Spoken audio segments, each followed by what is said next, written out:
Hello, and welcome everyone to the Creative Confidence Podcast, where we talk to subject matter experts about creativity, leadership, and innovation. I'm Colita Stafford, Executive Design Director at IDOU. Thank you, everyone who's already joining. I love it. Share where you're calling in from today, where you're joining us from. And for those of you who are new, we always open up the last part of our podcast for questions. So start thinking about that. I am so excited for our conversation. Today, we are talking to Arianna McClain. Welcome, Ariana. Hello. Hello. And we're going to be talking about a topic I really care about. I know you do too, research and insights. We're going to talk about what makes a good insight, how to make your customer research really impactful, and tips for building out this function in your team and for bringing people along. So Ariana, before we get started, as just a warm up, so you and I are both in the Bay Area. We're joining from San Francisco, California today. We've got folks from Canada, Italy, Costa Rica, Norway, Johannesburg, South Africa. So thank you, everyone. It's early morning for Ariana and I, but it could be very, very late for many people. So Ariana, what's something that is on your desk or you'll often find you have with you? So before I jump into all of this, I just want everyone to know Co is actually my first manager at IDEO almost a decade ago. So I am an IDEO alum, and in traditional IDEO alum spirit, I always have Post-its and Sharpies on my desk, on my computer. It's just one of those things that you never outgrow. I think especially in this remote environment, it's just more important than ever. It is. And you beat me to it. I was also going to share. So Ariana and I have worked on, we've gotten to work on a lot of projects. And one thing I loved, I always do if I worked with you, I was going to get two things. One, I was going to learn something. And that's why I'm so excited you're here today, because you get to share so many things that all of us can learn from you. And we're going to have fun. So I know I'm going to hear your laugh at some point, but you have an energizing way of how you work. And so I just appreciate that we can bring to more people today your amazing blend of data and rigor with deep humanity and joy and delight and creativity. So everyone, you're in for a real treat. So with that, let me give a proper bio. So yes, Ariana is the head. So currently she's the head of research and insights at Cruise, where she leads the team and works across a variety of programs there, from the vehicle programs to internal tools to consumer products. Before Cruise, she's built and led the research function at DoorDash, and she did help grow the whole data and design function at IDEO. Prior to that, worked in healthcare. You've worked for a lot of organizations, from fintech, there's a laugh, to automotive, to healthcare, even nonprofits. And so you have a wide range of working in research and insights across industries, which I hope will be relevant to a lot of people today. Do you want to tell us a little bit more about your story? So how did you get into this world? Oh, it has been a wild ride. So what is my story? So I went to Cal for undergrad. I wanted to save the world and I wanted to change people's behavior. And I decided to get a PhD in health behavior research, which is really a blend of biostatistics and epidemiology. And while I was in grad school, I was just looking at people and numbers, like large national data sets. And I was like, I don't just want to like understand the correlations between, whether or not someone did something and their health outcome. I wanted to change the world. I wanted to change behavior. And so I went to Stanford, where I did a postdoc and I discovered the D School, which was started by David Kelly, who started IDEO. And I heard about design thinking and I was like, I want to be a design thinker. And I started taking courses at the D School and I started working with the D School and I started developing interventions to change behavior. And I was like, I should work at IDEO. This is my dream. And what I love to tell people is I applied to IDEO 4 times. Okay. So people 4 times. This wasn't like the easiest. Oh, I got it the first time and they let me in. I applied 4 different times. And I think I just came in when there was like a really great fit. I think I was hired as one of the first data scientists, quantitative researchers. And yeah, I just loved it. And I got to just not focus on health. I actually started in IDEO's design for healthcare, which is which aligned with my background. And over the course of 3 years, I worked on everything from the Olympics to Match.com to Ford, the future of mobility, to physical healthcare products. And after being at IDEO for 3 years, I had the opportunity to go from being the first kind of quantitative researcher and think about design and data to being asked to join DoorDash, which was a very data-driven organization. And I was like, let me see this, let me do this myself. Let me not be a consultant and let me see this myself. And what was crazy was I was IDEO's first qualitative, not IDEO, DoorDash's first qualitative researcher in building that team. So there was so much data, but we really didn't understand the needs and stuff. And after a few years at DoorDash, I just wanted to know what it was like to build a product with some ex-IDEOers. And I had the opportunity to go to Cruise, which actually has a lot of IDEO alum. There's still a lot of IDEO alum. And it's been just an amazing ride. Amazing. And what I love in all your stories, and it's going to come through today, is you care deeply about insights and you really care deeply about making them actionable for teams. So let's go there for a minute. So you've helped build research functions in a few of these places. You've worked with a lot of teams. Do you have some key lessons that you've learned along the way for people who are also looking to build a good research or insights function in their team or their org? Yeah, I want to start off and say that I always say that my biggest strength as a research leader can also be perceived as a weakness to some, is that I have built and helped build out teams at IDEO, at DoorDash, at Cruise, but that also means I've never worked at a FANG, like a very large company.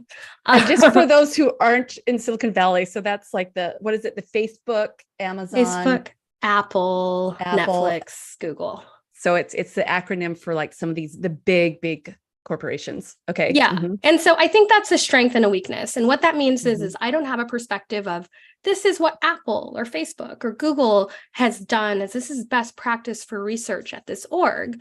I've had to treat leadership the same way I treat a design or a research project, and that's with curiosity and with need finding. And I have to go in and whether it's IDEO or DoorDash or Cruise, and talk with those leaders about like, what's worked here? What hasn't worked here? What are your goals?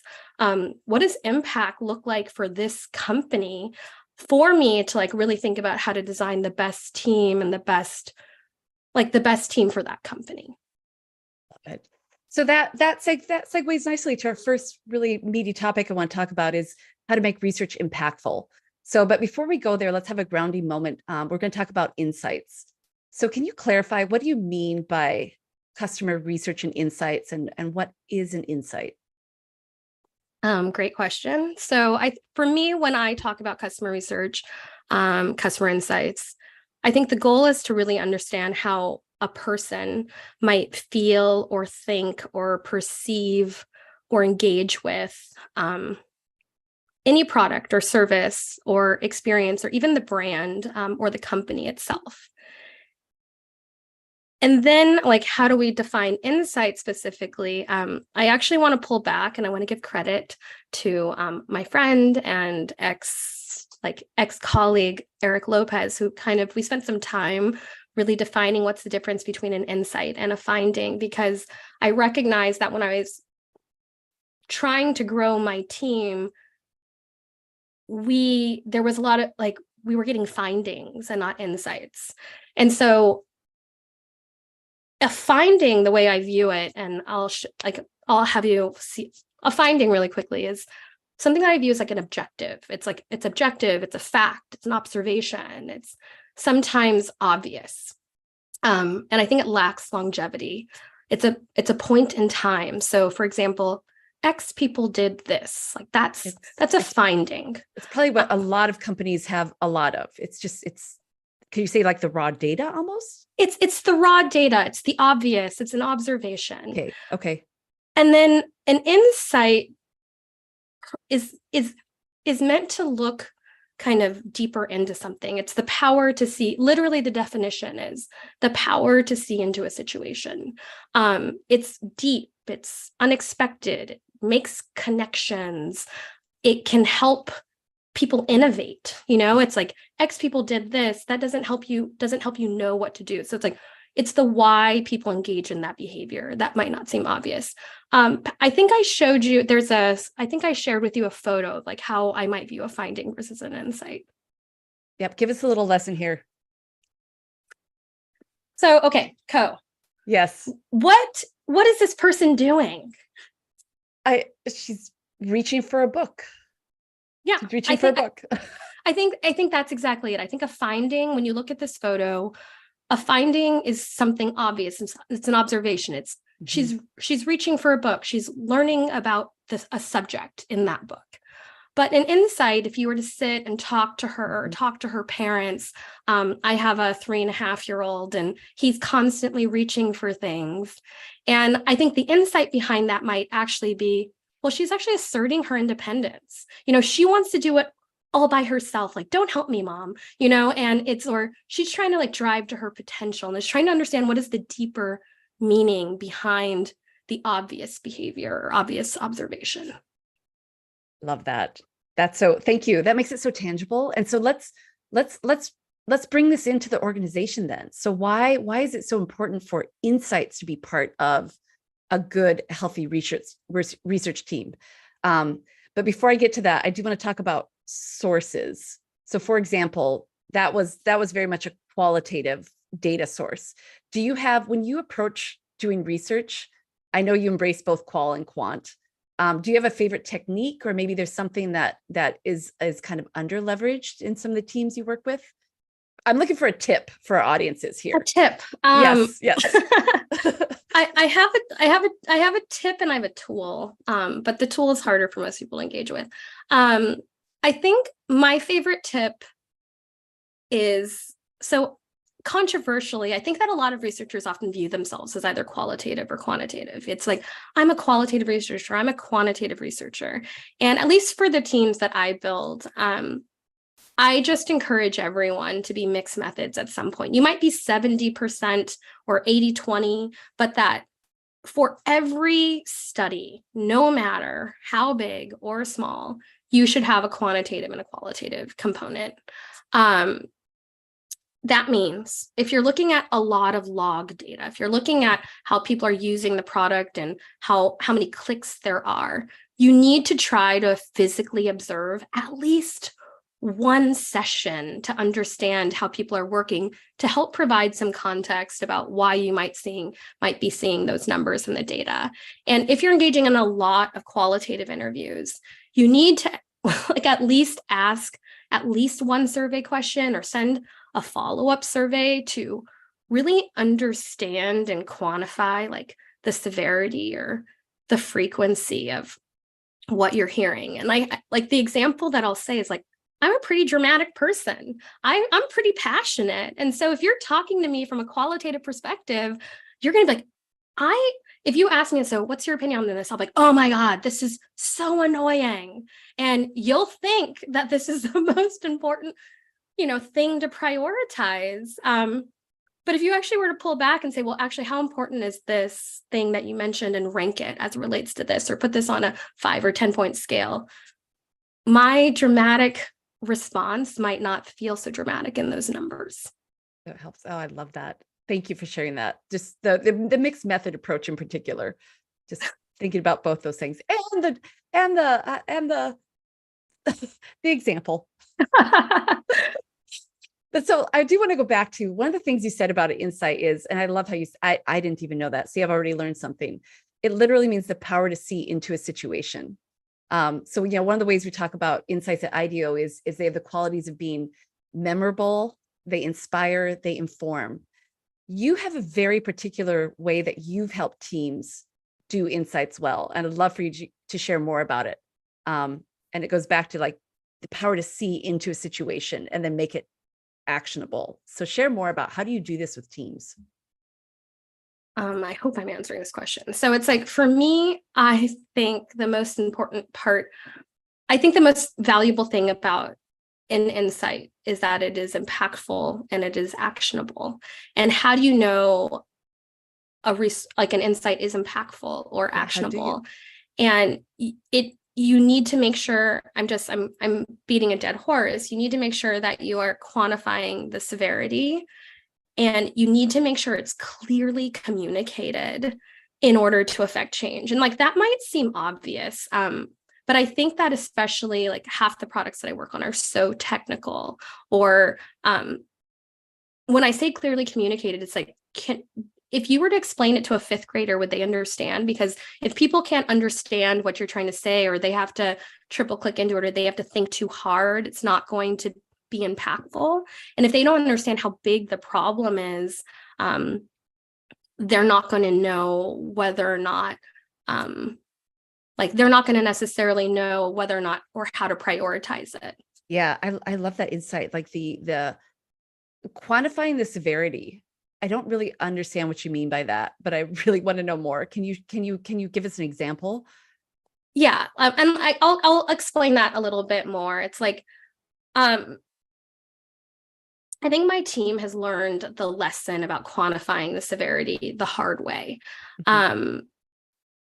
Some of the research teams were actually completely dismissed by like product teams or product leadership, because when we were bringing insights to the table, we would say, and I actually, if you can show a specific slide, I think it's like the slide where we're comparing headrest to,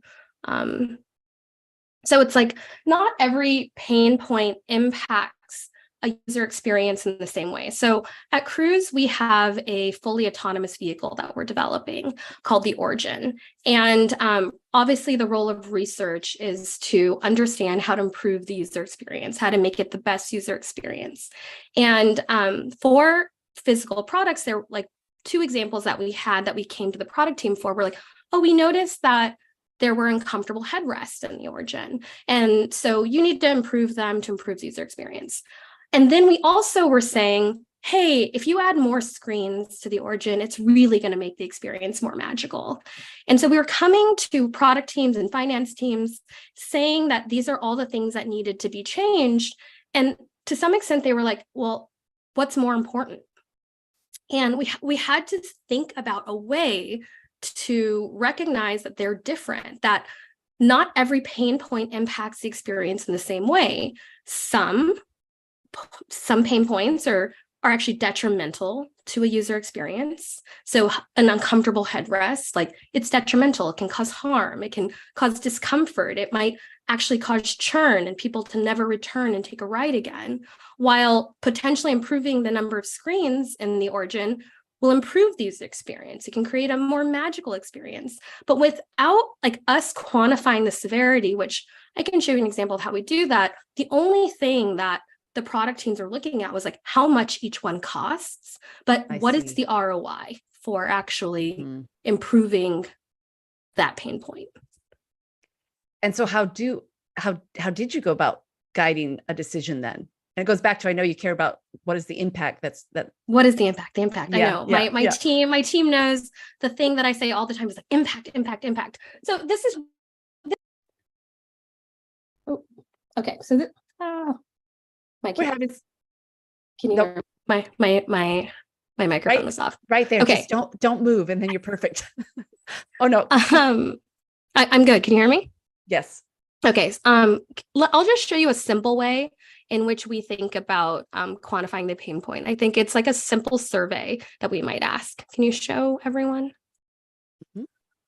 All right. So one way to kind of measure and quantify the severity of user needs is just really asking people like, how would you rate the experience that you just had? And so is it broken? I would never use this. Is it neutral? Is it working, or is it magical? And so if you're taking someone through an experience, whether that's an app or whether that is taking them on a ride in a self-driving car, and you're recognizing something that just happened, you need to fix it if people are going to say it's broken and they would never use it. And just for those who, if you're audio only, so just to clarify, asking a question, how would you rate the experience? And then ranking it on a scale from like 1 to 9, with 1 being the broken, 9 being magical. And there's a spectrum there. Okay, keep going. Yes. And so it's like, So you put it on the Likert scale, whether 1 to 9 or -5 to 5, and 0 being neutral. And that it actually enables you to kind of, it's not just what does 1 mean? I think that sometimes when people do like a Likert scale, they're like, what does 1 mean? What does 5 mean? Does 5 mean great? Does 5 mean 3? So actually turning that Likert scale into a categorical, it's like a mix of a categorical variable and a Likert scale for you to actually understand what that number is supposed to mean. And then you actually want to understand, what is the ROI? What is the return on investment for fixing that pain point? So if we were to, in this case, like add more screens, if we added that, like, what's the benefit to us? Like, does that mean that it's going to make it significantly better? There's other questions you can ask. Does that mean you're going to take more rides, or is it just cool and like it was a nice to have? And so, or if we didn't fix a pain point like uncomfortable headrest, does that mean you would never use us? Does it mean you'd be reluctant to use us? Does it mean that you would still use us, but it would annoy you? Like, what is the impact of actually fixing each pain point? Because it's super easy to say, hey, these things were uncomfortable for a user, but how much energy and time, and most importantly, money, should we put into fixing these pain points we've identified? Yeah, I love that. And I have a follow-on question, which I think is relevant. Someone's asking, so is the ROI just financial, or does it go beyond costs? It can go beyond cost of, well, at the end of the day, a business, everything comes down to revenue. But like, I think it can come down to, how does it make someone feel about the product? Does it make them want to return? Does it make them want to tell their friends about it? So ROI is just like whatever that means to you. Like, what is the impact of investing in this? Are people going to be happier? Are people going to say more positive things? Will people come back? And coming back and retention, like that all comes back down to finances. Yep. So just to summarize, we've covered a lot, and this has been wonderful. So I just want to kind of capture what I think we've covered. So the big idea with insights is they're kind of only as good as how you can make them actionable for a team. And I loved your story of, so some teams will present kind of all the insights as if they're all equally the same. And so you've developed processes by which you can help teams and stakeholders collectively make decisions between them by quantifying what is the severity of it. And then also talking about it in terms of what is the benefit in terms of the overall ROI, and making those quantifiable parts of the research process. And what I love about this stories is, you've talked about, well, we didn't talk about it specifically, but this is so common. The needs of the user can be very different from kind of what the goals of the business are. And so what I hear you doing in all these tools is developing more ways for those, for you to navigate that tension and do so in a way that is replicable and everyone can participate. So I do want to, go ahead. Yeah. And then I want to talk about participation. Yeah, I said yes. And I think it's sometimes super hard for, I think that sometimes user research or design, it feels very touchy-feely. It's like, this is, that'll make them happier, and it is our role and the role of research to really help the business understand it's not just going to make people happier. It's going to improve. I know I sound like such a business person. It's like, it's going to improve our metrics. It's going to drive retention. It's going to drive acquisition. And so it enables our leaders, it gives them a number or some context to balance with costs. Like, I feel like we're especially when you're working on hardware, and costs can be engineering time. It could be money. And like, you just need to is it worth a month of engineering time to focus on this feature? Yes, because it's going to enable the business to XYZ. Yeah. That was wonderful. By the way, I have to pull in Ed's comment. You'll love this, Ariana. I like the idea of making it actionable. It's like giving the research a soul.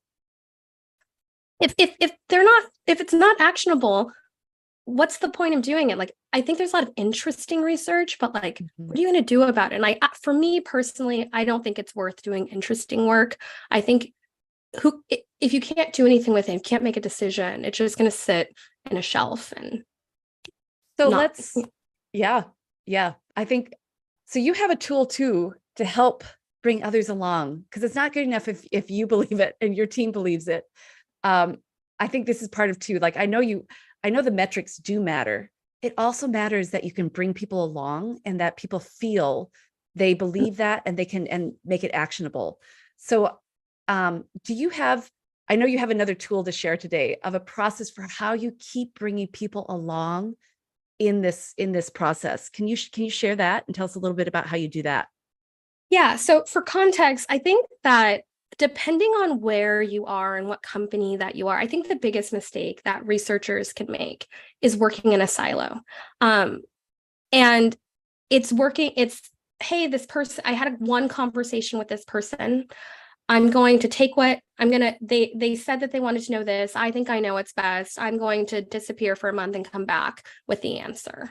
And so I recognized when we were building our team that we had so many people that came from so many different companies. Like part of my team comes from Facebook, they come from Google, they come from IDEO, they come from, smaller companies like Lyft. And everybody had a different process and it looked different for every company, and it's what worked for those companies. And so we created the research managers on my team and I created what we call, like, at least the golden workflow, at least for crews. And we recognize that this is what success looks like for research at our company. And just, again, I'm going to just give an overview for those who might just only be listening. So it's a flow of like 6 high-level steps: research initiation, 2, definition, 3, research execution and data collection, 4, analysis, 5, results share out, 6, research advocacy.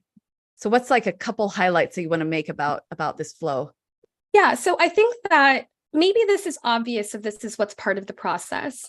I think one thing that always frustrates, so I think research initiation is like it's super important to identify all major stakeholders. I think that sometimes research only engages with design, but the impact of your work is going to impact the product team. It is going to impact these other teams. And so it's important to identify all your major stakeholders and really familiarize yourself with like relevant docs and spaces. I think sometimes our work is not perceived as impactful because we don't actually look at we go in with the eye, like with fresh eyes, but like what has been done, what questions have not been answered. And sometimes you can actually, by spending that time, and in academia, it's a lot more, like we do it a lot more of like kind of looking at like what work has been done in the past, but we don't necessarily always do that in industry. We just like start the project from scratch, but then we do work that isn't impactful because like, oh, we already knew that. There's nothing worse to me than presenting research back to a team that's like, that was obvious. We already knew that. So how can you prevent that in this research initiation phase? By understanding what's been done before and really reevaluating, like, is research needed, or do I just need to redirect you to something that has been done in the past? And then you define research. Again, align with your stakeholders. When you're developing your research plan, make sure that they're aligned with the questions that you're answering. It's super important as part of like developing this plan of like, how are you going to use this data? Oh, you're talking to your CEO, you're talking to your VP of XYZ. What data do they need to know to be convinced so that your research has that? So you don't get to the end and they're, well, they actually wanted to know this. That's not the best way to convince this stakeholder. So it's like, as you're developing your research, understand who those final stakeholders are and what they need to know to like move forward. But whether it's research execution or analysis or sharing out, the one thing that is super consistent is like align with stakeholders every step of the way, align with stakeholders, and just ensure that you're communicating clearly and concisely. Right. That can't be said enough. And it does sound like it's so obvious, but it isn't always. And I think we didn't spend a lot of time on it, but one thing I've learned from you too, Ariana, was not only just a good workflow, but the importance of story. So I think I learned from you, data alone doesn't move people, stories do. And so there's so many ways in which you can create these moments with stakeholders that actually bring them along in the feeling of data, not just the head knowledge of data. So we're going to switch to questions, but that is a space I know we could go into too. Yeah. So I just wanted to summarize where we've been, and we're going to flip to questions. So again, we're talking to Arianna McClain about research and insights. We've learned a lot about how a good insight is only as good as how you can make it actionable for a team. So some ways to quantify it. And then we've also been talking about the importance of aligning stakeholders, bringing them along, and a workflow that keeps coming back to that. We have a lot of great questions coming in. And so we're going to flip to some Q&A. So the first one comes from Austin. I'm going to go to, this one comes from Austin, and it goes back to the qual and quant, one of your favorite zones. And Ariana, you said everyone kind of has a default. I want to know what yours is, and then I'll tell you Austin's question. My default, I like data. I like quantitative data. It's all data. Qualitative data is, but I really I think I'm in the middle. But I recognize that I have a bias that unless there is some like quantitative hard data, it is hard for me to fully kind of just live in the qualitative insight. But I love a story. I love the empathy from a qualitative insight, but if it doesn't have that quantitative component, it's hard for me to fully feel it. So you're going to love this question. I think this is exactly what we're talking about.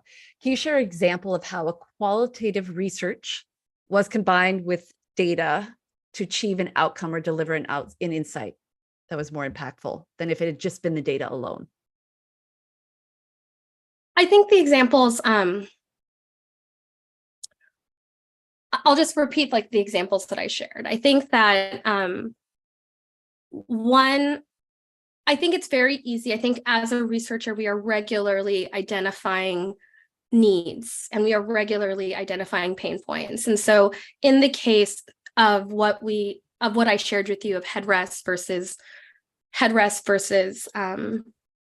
why can't I think of the example I showed you?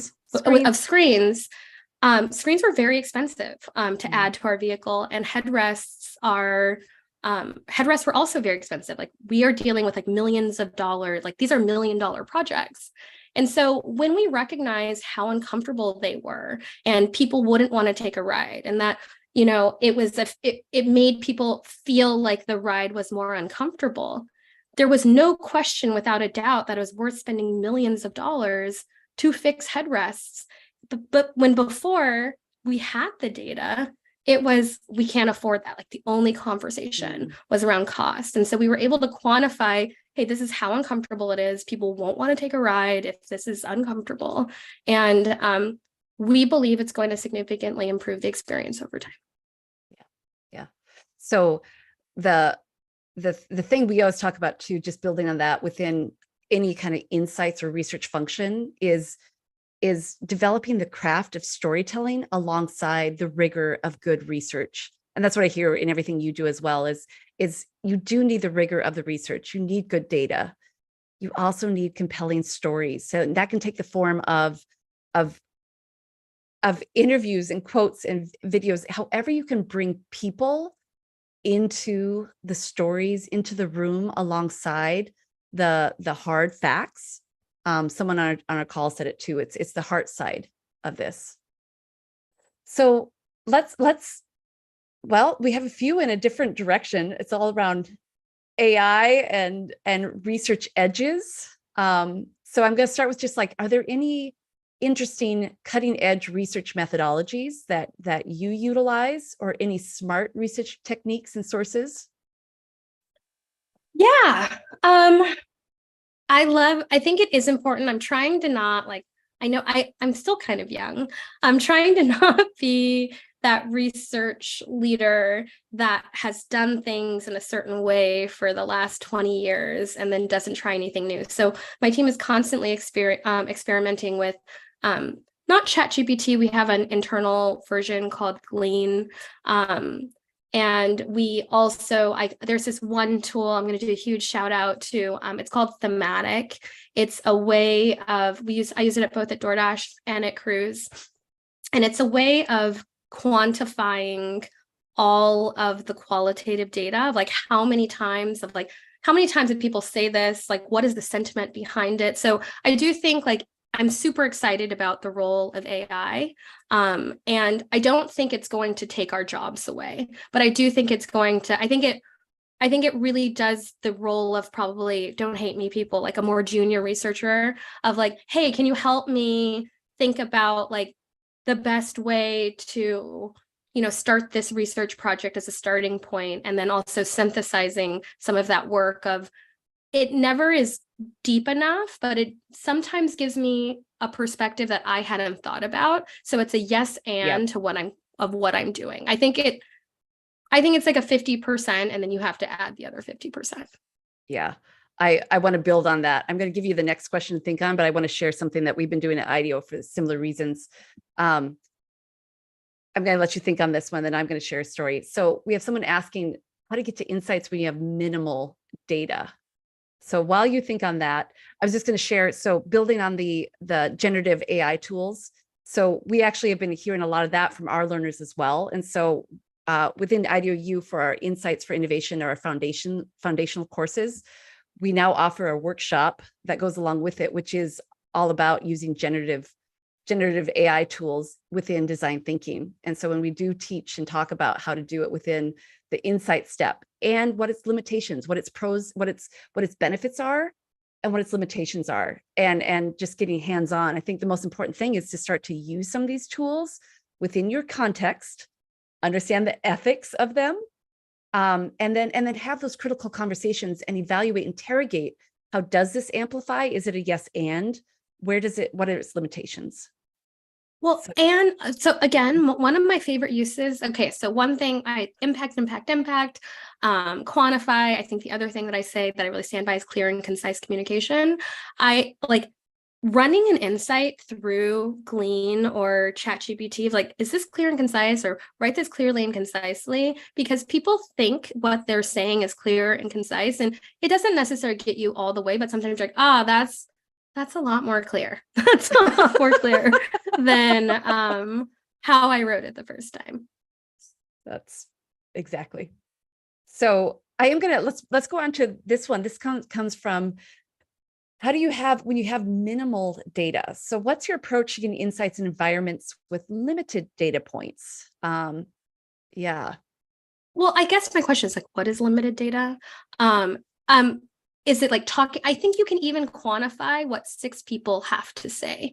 So like, I think that when, I'm not saying it needs to go out to 100 people, to 200 people to validate. I'm not saying you need to validate per se. I'm saying you need to understand how to quantify what they're saying. A super basic example that we did on our team was, we were talking to our team about like, what should we focus on, of like, what should be better? Like, as a manager, I'm constantly asking them, hey, what's working, what's not working on our team? And again, there's like some people like me who are like, oh my gosh, this is so XYZ, this is horrible. And then maybe there's only 18 people on the team or 16 people on the team. Well, I'll send up a follow-up survey. It's like, hey, these are the things that I've heard. What's most important? What's least important to you? And sometimes it's either not every one of those like 18 people feel that way, or feel that is that big of a deal. And that enables me to understand how to put, like, I don't want the loudest voices to win all the time. And I need to understand how it fits into context. That could be a whole beautiful lesson in itself, the balance and context. But I'm not going to let you go there. I'm going to take you to one more question, and then we're going to start to wrap up. I love this one. This one comes from Michelle, and this is back to stakeholders. I often find that executive leadership is included as part of the stakeholder group. Yes. Yes. But other members of the team that work closely with the customer may be excluded. Do you have any advice, or how might we include these individuals as part of the research process? Repeat that one more time. When you think about stakeholders, of course, executive leadership is included, but other members of the team, like those who work closely with the customers, may be excluded. How do you think about making sure all the individuals are part of the process? I think you include them as part of your research process. I think that it is, maybe it's because I'm a researcher. Everything I do is research focused. It's, if there are other people, other teams engaging. So we have a lot of tools, internal tools and so as part of that, we interview the product managers and the people who are closer, the operations managers of like, what are you noticing? What are you paying attention to? So it's not just from first person. I think that you don't necessarily need to do everything first person just coming from the customer. It's, well, what are the people who are managing them think? What are the people who work with them think? And that actually synthesize and summarize and quantify what you're hearing in that aspect. And then also bring that as part of your research of saying, this is what we know that the customers are saying, or this is what the users are saying. But the people who manage those users or the people who engage with those users, like the customer support agents, they're also noticing XYZ. And so you actually pull that as part of like a larger, deeper insight about what that customer might need, because what people say isn't always what they do. So what people say might be like, they might, I hate XYZ, but customer support, for example, might say, well, while people call about this, at the end of the day, they're often satisfied when we do this. And so that is a deeper insight of like, how do you solve that problem for the customer? Yeah. I love that. Just engaging all the people within your org, who especially, and the people who are involved with the customer, the front line, so to speak. Like one of my favorite questions we learned from another leader was the simple question of asking people, what's getting easier, what's getting harder, and how does it feel? That is a really rich trio of questions to ask anybody who works directly with customers to learn where those pain points are and where the opportunities are. So I'm last question, although I'm going to throw in this one's a quickie that other people want to. Do you have any recommendations for upping your quantitative skills? Like if somebody wants to read or learn, is there do you have any advice on building some of those quantitative skills, your favorite tools or books or sources? Honestly, YouTube has everything these days. I'm going to give this story of like when I interviewed for IDEO, which I don't know if I've ever told you this, is that I needed to do a segmentation. And I was like, what is a segmentation? And I had a weekend to do this like homework assignment for this huge presentation. And I spent like 2 hours on YouTube being like, what's a segmentation? Like, what tools do I need to use? How do I do it? It's like what's most important is trying to figure out what question are you trying to answer. And then in trying to figure out what question you're trying to answer, like you kind of work backwards of and literally using Glean or Google, et cetera, to figure that out. Like for me, the most important quality in anyone of like who I hire on my teams is grit and trying to like figure out how to do things that you don't know how to do. Like I don't know how to do everything, but in those moments, YouTube is a miracle worker. So I don't have a book per se, but I think you have curiosity and you know how to frame a question. Yes. Yeah, got it. That's actually a great tip. So I'm going to give you a chance to give one more tip before you go to Ariana, and then we're going to wrap up. So I get the last question, and I always love to hear what advice you would have given to your younger self. And so while you think on that, I'm going to wrap us up. So first, I want to thank everyone for joining. Thank you for your questions. Thank you for your curiosity and listening today. Today, we've been speaking with Arianna McClain about research and insights and how to make research impactful. If you liked the conversation, I encourage you to check out other episodes in our Creative Confidence podcast. And if you want to go further to boost your skills, so I do have a recommendation for Quant and Qual. And it is with IDEO. So I'm excited to recommend our Human-Centered Insight Certificate program. It's a new certificate that we are just launching this fall. And it includes 2 of our courses, Innovating with Data and Insights for Innovation. And it's all, if you want to get better at customer research and how to learn how to develop empathy for your customers and discover insights that unlock opportunities, I encourage you to check out these 2 courses. We'll share the links here in the screen, and you can find out more at ideou.com/insightscert. And so with that, I want to go back to our fabulous guest, Ariana. What advice would you have given to a younger version of yourself in your career? I'm going to be very corny, and I'm not just saying this because like you are the host. So like I said, Co was my first manager and at IDEO. And one thing she said to me that stands out, and I tell people on my team, is making sure that you're putting like people over product or people over process. I came from academia. There was a right and there was a wrong, and you literally have a defense where you're supposed to fight for what Me you too, think. right? Right? Yes, Right? right. You're supposed to fight. You're supposed to be like, this is the right answer. And you are literally in a room defending yourself about why your methods are right. And at the end of the day, in any business or work context, we can't work in silos, and it's about collaboration. And it's really about, if you want to make impact wherever you are, you need to bring others along. It doesn't matter that you're right. You need to get other people to see you're right, and you need to compromise, and you need to figure out how to engage to bring those people along. So people over product, people over process, people.